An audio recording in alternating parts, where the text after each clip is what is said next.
separate dedicated entry for the COVID ward. वो corner पे जाके देखते हाँ, हैं वो इसलिए And one this is sir, it's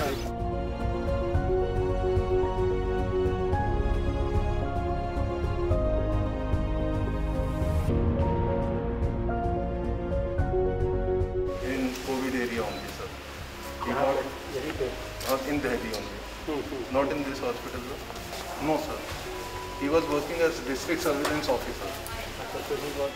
It's 8th day, 8th oblique 9th. Fine He is fine, sir. When he came, he was having respiratory distress, so we have taken him into ICU.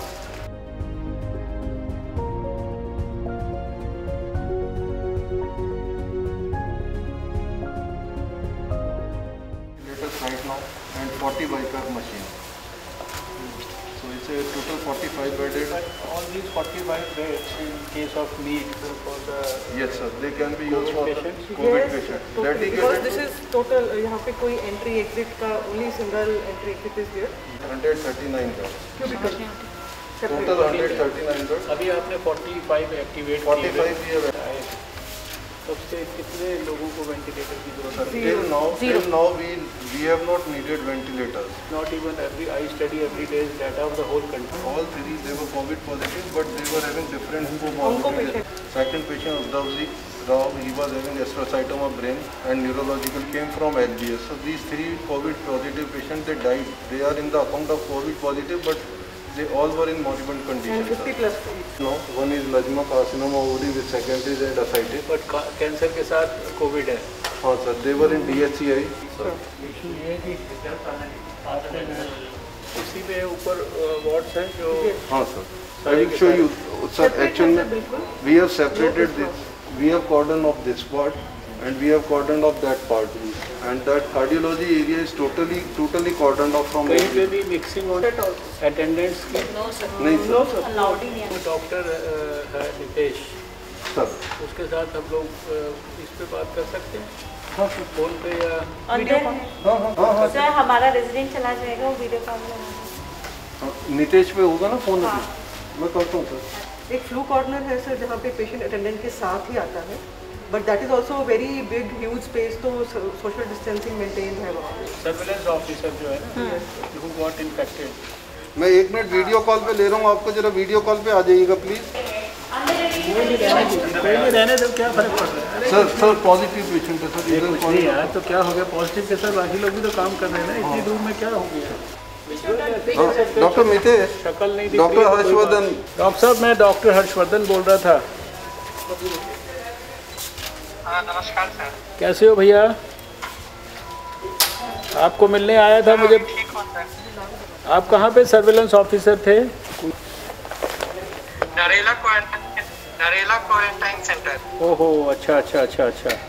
तो अभी यहाँ पर आए हुए 8 दिन हो गए ना?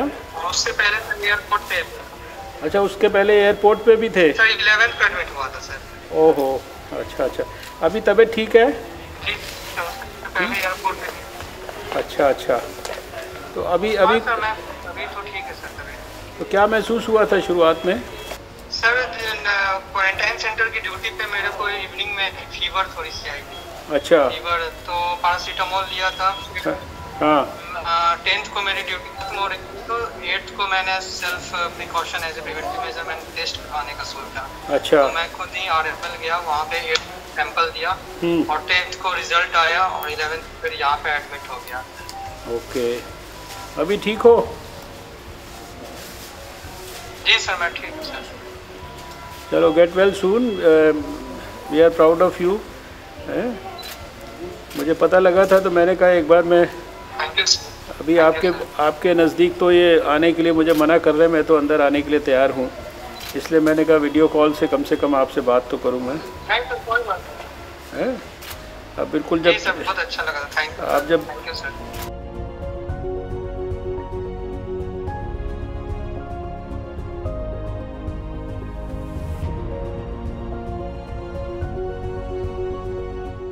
पॉजिटिव पेशेंट को शुरू में किया था. ये इनका बाथरूम फैसिलिटी है. ये सर ये कॉरिडोर है हमारा, जहाँ से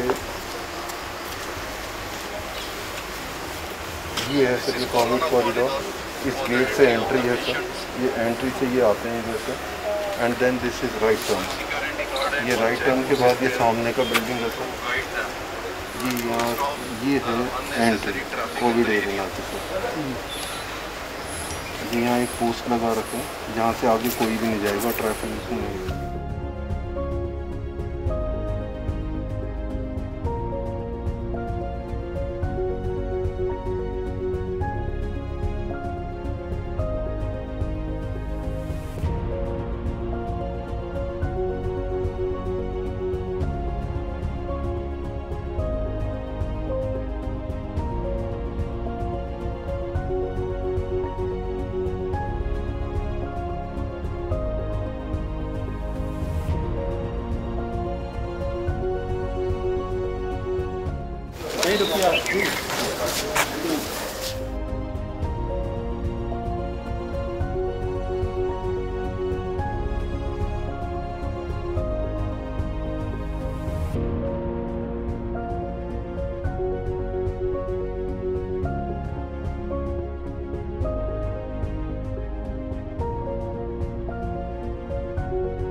ये एक्चुअल में हमारे स्टाफ का वो सर सैंपल टेकिंग चल रहा है।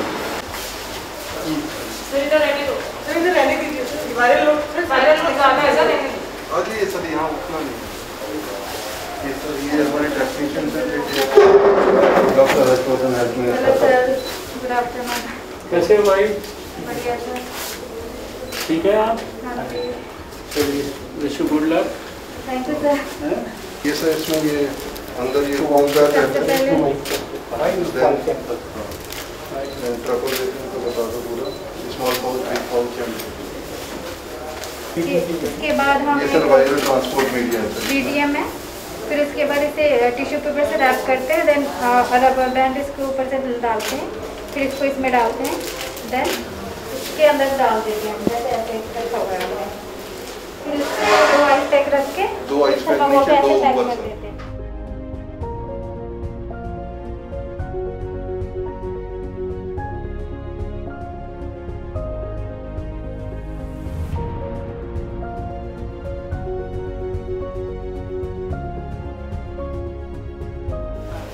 यहाँ पे जितने भी लोग आते हैं, they put off their clothes, shoes, socks, everything. So one of the most hard working. Surgeon लगे हुए हैं सर, ये हैं डॉक्टर उत्सव। डॉक्टर उत्सव है, डॉक्टर उत्सव, he is working as nodal sir, doctor Utsav. चलिए हमारी हाउसकीपिंग की incharge, she is looking after all the safai and everything. आपने देखा चमत्कार। मतलब सर सबसे ज़्यादा काम करने वालों में ये एक हमारे इंजीनियर हैं सुनील, मतलब sir day and night like थोड़े दिन की और बाकी है, थोड़े दिन में सब ठीक हो गया है। ठीक है, थैंक यू। अभी कहाँ जाना है? ये सर अभी जैसे ये एम्बुलेंस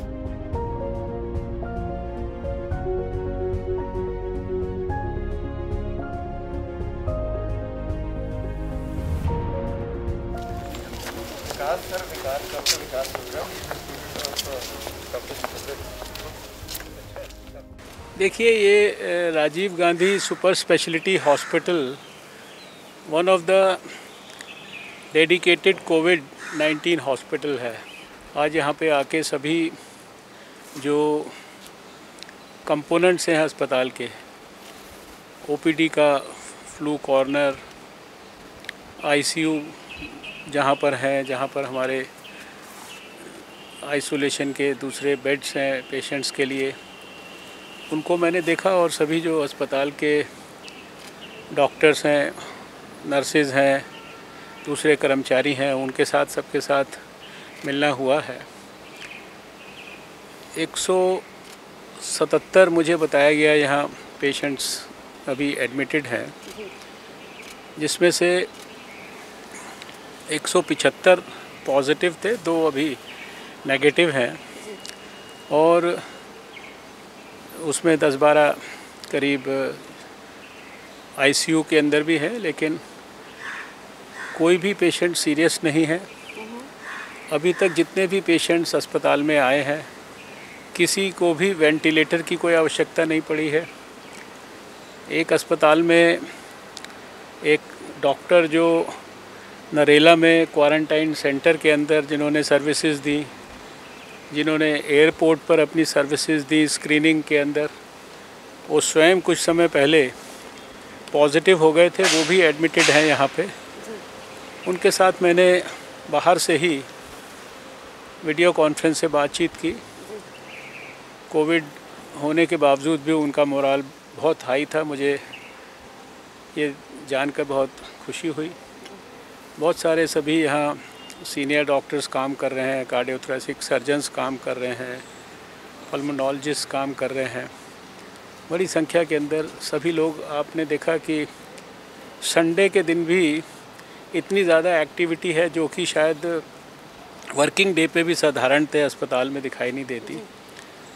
मुझे बहुत संतुष्टि हुई कि हमारे डॉक्टरों ने सारी अच्छी व्यवस्थाएं भी बनाकर रखी हैं, सारे कोविड के मरीज़ों की पूरी देखभाल भी कर रहे हैं, और जो भी मरीज़ अस्पताल में आ रहे हैं उनकी पूरी देखभाल के बाद उनको छुट्टी भी किया जा रहा है। मुझे बताया गया कि लगभग 95 के करीब मरीज़ इन 177 में से आज शाम तक डिस्चार्ज भी होने वाले हैं। ये भी अपने आप में खुशी की बात है। इसी परिप्रेक्ष्य में ये मैं कहना चाहूँगा कि पिछले जो कुछ दिनों से हम लोग जो अपने डाटा का एनालिसिस कर रहे हैं वो भी हम लोगों को बहुत संतोष देता है। लगातार हर रोज़ का जो डाटा एनालिसिस है वो पिछले दिन से बेहतर परिस्थितियों का वर्णन करता है। हमारा जो पेशेंट्स के संदर्भ में जो ग्रोथ रेट है, या जिसको आप डबलिंग रेट अगर कहें, तो अगर वो हम लास्ट 14 डेज़ का जब कैलकुलेट करते हैं तो वो 6.2 था। लास्ट 7 डेज़ का जब हमने कैलकुलेट किया तो वो 7.2 हो गया। और आज जब हम आखिरी 3 दिन का कैलकुलेट करें तो ये 9.7 हो गया। ये अपने आप में बहुत अच्छा इंडिकेशन है। इसी तरीके से अगर हम ओवरऑल ग्रोथ फैक्टर की बात करें तो 15 मार्च से 31 मार्च के बीच में अगर हमारा जो ग्रोथ फैक्टर था वो 2.1 था, तो अभी अप्रैल के महीने के अंदर अभी तक के एनालिसिस में वो 2.1 से और कम होके 1.2 हो गया है। ये सारी बातें अपने आप में बहुत अच्छे इंडिकेशंस हैं। सारे देश के मैं डाटा को रोज़ स्टडी करता हूँ। बहुत ही ना के बराबर कभी भी मैंने देखा कि डबल डिजिट में जो 24 घंटे में मरीज़ एडमिट होते हैं, तो किसी दिन भी डबल डिजिट के अंदर भी हमको वेंटिलेटर्स के ऊपर मरीज़ नहीं मिलते हैं। ज़्यादा से ज़्यादा अगर किसी को थोड़े बहुत संख्या में तकलीफ़ भी होती है तो उनको ऑक्सीजन की ज़रूरत होती है, वो भी ठीक होकर चले जाते हैं। मोर्टेलिटी रेट दुनिया के बाकी देशों के मुकाबले हमारा अभी मामूली 3% के करीब है। हमारी सबकी भगवान से यही प्रार्थना है कि जिस प्रकार से सारे डॉक्टर्स और सारा हमारा जो पूरा सिस्टम है, नर्सेज और हमारा पूरा जो मेडिकल विभाग है, वो पूरे प्रयास कर रहा है और सारी सरकार के सभी विभाग कोविड के ख़िलाफ़ जंग लड़ रहे हैं। हमारे कोरोना वॉरियर्स जो जंग लड़ रहे हैं, इनको सफलता मिले, और सफलता मिलने के पर्याप्त इंडिकेशंस हमको सबको मिलने शुरू हो गए हैं। आने वाले जो कुछ वीक्स हैं, 2-3 हफ्ते, खासकर जो लॉकडाउन का पीरियड है, इसमें देश के लोगों से फिर मैं निवेदन करना चाहता हूं कि अभी तक जो आपने लॉकडाउन के अंदर डिसिप्लिन का परिचय दिया है, थोड़े दिन और उसका परिचय दीजिए, और इसके हमारे को बहुत रिच डिविडेंड्स मिलेंगे और बहुत जल्दी हम कोविड के ख़िलाफ़ जो जंग है इसमें अपनी विजय को स्थापित कर पाएंगे। डॉक्टर साहब, कई अस्पतालों का भी आपने दौरा किया, इस दौरान लगातार बैठकें कर रहे हैं, किस तरीके से कोविड से निपटने के लिए तैयारियां चल रही हैं सर? आपने देख ही रहे हो आप, कोविड से निपटने की तैयारी तो दुनिया में सबसे पहले हम लोगों ने प्रारंभ की। आपको इतनी बार सबको हम देश में शेयर कर चुके हैं, मीडिया के माध्यम से भी। 7 जनवरी को दुनिया को चाइना ने बताया था कि कोरोना वायरस उनके देश में आया है, और हमने 8 जनवरी से भारत के अंदर तैयारियां शुरू की थी। पूरी सरकार लगी हुई है, सरकार के सभी मंत्रालय लगे हुए हैं, स्वास्थ्य मंत्रालय लगा हुआ है, प्रधानमंत्री जी लगातार सारी मुहिम को आशीर्वाद दे रहे हैं। जनता कर्फ्यू से लेकर और लॉकडाउन तक सारे एक्सट्रीम स्टेप्स का भी हम लोगों ने इस्तेमाल किया है, और रेगुलर बेसिस पर हर विषय की एक्सपर्ट्स के द्वारा मॉनिटरिंग हो रही है। लैब्स को आपने देखा कि एक लैब से हमने शुरू किया, आज 190 से ज़्यादा जो है हमने सरकारी लैब्स विकसित कर दिए हैं, 80 से ज़्यादा जो है प्राइवेट लैब्स विकसित कर दिए हैं देश के अंदर। और पूरी की पूरी जो हमारी फैसिलिटी है, सब प्रकार से सारे देश भर में कोविड के लिए डेडिकेटेड अस्पताल, कोविड के लिए डेडिकेटेड वार्ड्स, कोविड के लिए डेडिकेटेड आईसीयूज़, कोविड के लिए डेडिकेटेड वेंटिलेटर्स, ये सारी की सारी परिस्थितियों के लिए हम तैयार हैं। और सबसे बड़ी बात यह है कि हमने तैयारी तो एक्सट्रीम सिचुएशंस आ जाए उसके लिए की है जी, लेकिन अभी जो पिछले समय के अंदर जो इंडिकेशंस हमको मिल रहे हैं, वो इंडिकेशंस बड़े स्पष्ट हैं जी, कि अगर आप लगातार देखेंगे तो हमारा जो डबलिंग रेट है जी, जो एक प्रकार से एक अच्छा पैरामीटर है, वो अंतर्राष्ट्रीय स्तर पर भी उसको माना जा रहा है। और उतना तो पिछले 14 दिन का अगर डबलिंग रेट देखेंगे तो 14 दिन का डबलिंग रेट है 6.2। अगर आप 7 दिन का कैलकुलेशन करते हैं पिछले 7 दिन का, तो वो 7.2 हो जाता है। और अब अगर मैं आज आपसे पिछले 3 दिन का डबलिंग रेट शेयर करूं, तो वो डबलिंग रेट जो है वो 9.7 हो गया है।